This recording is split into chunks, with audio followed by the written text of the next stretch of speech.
23 மற்றும் 12 ஆகியவற்றை மீபோவா காண்க. 23 மற்றும் 12 மீபோவா காண்க. இது ஒரு குரூப் எக்ஸாம்ல ஒன் வேர்ட்ல கேக்குறாங்கன்னா 23ன்றதுன்னா என்ன தெரியும் உங்களுக்கு? 12ன்றது பகுதி. ரெண்டுத்துக்கு சம்பந்தம் இருக்கானா? இல்ல. எப்ப ஒண்ணுக்கு ஒண்ணு சம்பந்தம் இல்லையா அதோட மீப்பெரு பொது வகுத்தி ஒண்ணே. இது குரூப் எக்ஸாம் போடுறீங்க. இப்போ எப்படி மிஸ் 2 மார்க் போறது அப்படின்னு சொன்னா 23 மற்றும் 12 பெரிய எண்ணை சிறிய எண்ணின் பெருக்கலுக்காக எழுதுக. மீப்பெரு பொது வகுத்தை கண்டுபிடிக்கணும்னா என்ன துணை தேற்றம்? துணை தேற்றம் படி. நான் சொல்லுங்க பார்க்கலாம். a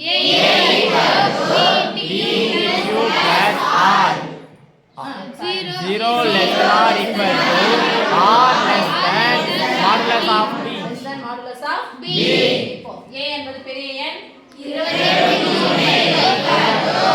க்கு பதிலா 12. 23 எத்தனை 12 இருக்கும்? ஒரு 12 2 12 24. அப்ப 1 தான் குறையுது. அப்ப மீதி எத்தனை இருக்கும்? 14. இப்போ இத இங்க எடுத்து வந்துருங்க. 12 எத்தனை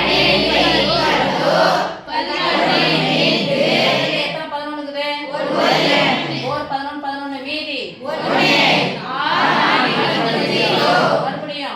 11 எத்தனை ஒண்ணு இருக்கும்? மீதி என்ன ஆயிடுச்சு? 0. இப்ப என்ன முட்டை பொண்ணு இதானே? This implies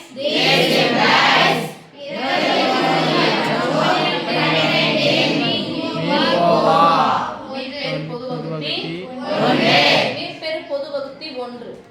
மீச்சல் பொது மடங்குனா வரும். ரெண்டத்தையும் பெருக்கிக்கணும். சொல்ல மாட்டேங்குது. ரெண்டத்தையும் என்ன பண்ணா